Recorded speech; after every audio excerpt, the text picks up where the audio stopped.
next guest, ladies and gentlemen, is quite familiar with the entire electoral process, as he is the former strategic advisor to the Trump-Pence campaign, and someone that was part of the President Trump administration previously.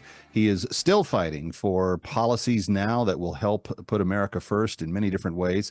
But in his own capacity, he joins us now to discuss what lies ahead on the campaign trail for Decision 2024. Ladies and gentlemen, put your hands together and please welcome Mr. Mark Lauder.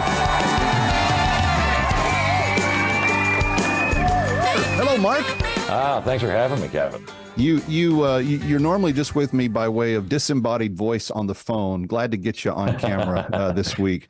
Hey, I wrote at townhall.com about 6, maybe 8 weeks ago now that Trump was going to cannon blast himself out of Iowa. He's going to win a big win in New Hampshire. He's going to go to Nevada and absolutely make everyone else forget there's any other candidate in the race there. And then he's going to come back to South Carolina and bring it home and be the presumptive nominee after the first 4 races. So far, I'm 25% right on my prediction. This week, we did see the kickoff to the primary cycle. People actually had a chance to get out and cast their votes. Do you anticipate more of the same in the weeks to come? I do. I don't see any path forward for any of the candidates who are not named Donald Trump. Ron DeSantis is in single digits in New Hampshire right now, ahead of Tuesday's primary election. Nikki Haley right now, it looks like about 15 points back to Donald Trump, but still that's a loss. And then off to Nevada, where Donald Trump is up 60%. Yeah. And then to South Carolina, where Ron DeSantis is 40 points behind Donald Trump right now. Nikki Haley is 30 points behind Donald Trump. It's really astounding. It's really astounding that as a 2-term governor who had a very good record for the voters of South Carolina, that she's as far behind the president as possible. But I think that speaks to something. And, oh, by the way, the New Hampshire numbers, I just want to make sure my people understand. The numbers that Mark just gave you don't take into account the fact that 5 to 7% that Ramaswamy was drawing will likely all fall into Trump's column as well. So there'll probably be some new poll before Tuesday that'll explain this a little bit. But at the end of the day, his lead is big in all of the states to come, and even in the ones where CNN's working so hard to try to make Nikki Haley look like she's almost going to come close. I don't think it's going to be that close. But let me ask you about that. Going back to South Carolina for a second. Her home state, she had a great record. In Florida, Ron DeSantis has a great record. But the voters of those states want Trump to be the nominee, at least according to how they're responding in polls right now. We'll find out when the actual votes get cast. Why is that, Mark? What is it about the president's policy, personality, timing that the voters are saying it's him and it's him now? Well, I think the things that you have to win the nomination, and this is probably true of either party, and then ultimately to win the White House, you have to be the right person with the right message at the right time.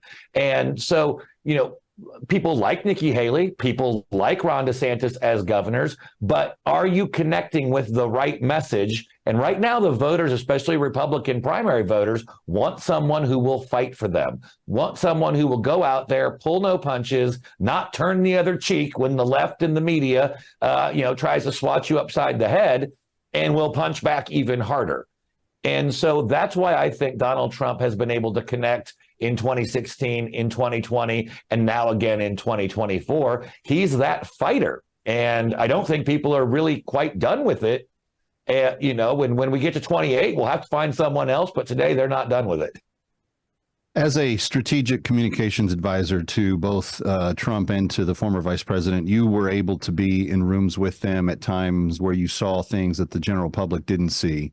The former president came out and gave what I thought was a very measured celebratory win speech in Iowa that was even conciliatory, I felt, in its tone towards Nikki Haley and Ron DeSantis. Is he already building the coalition for the general election? Absolutely. I think that's what that entire speech was. That was a speech of let's come together as a party, but let's also come together as a country to deal with the policy disasters that are Joe Biden, whether it's the economy, inflation, immigration, wars raging in the Middle East and Europe. I mean, you name the policy, we are worse off because of Joe Biden. And so I think the polls have already started to show it. You're seeing a lot of people who were traditional Democrat voters or fall into traditional Democrat voting blocs are now fleeing the Democrat Party. I saw in Gallup earlier this week that self-identification as a Democrat is at the lowest point it's ever been since they started measuring it.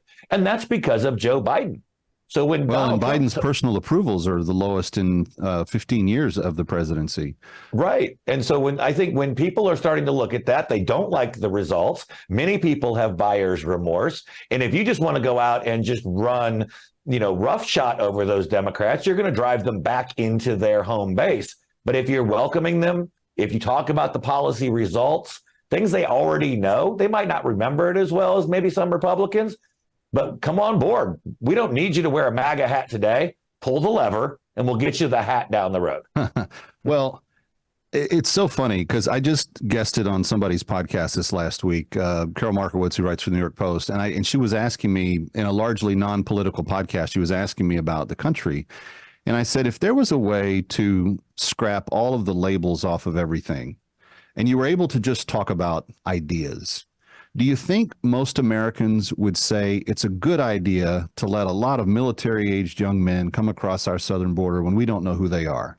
And without any political connection to a party, I think you'd get about a 99% response that says, no, that's a bad idea.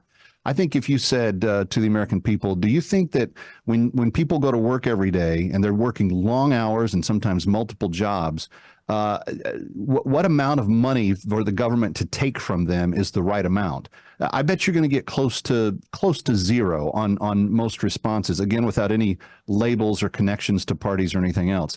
No, you're absolutely right, Kevin. In fact, in my day job, when I'm with the America First Policy Institute, we have done that poll testing on all of the major issues, the major policy pillars that the America First movement is built around. And it's 70%, 80% approval because there's no political labels attached to it. Right.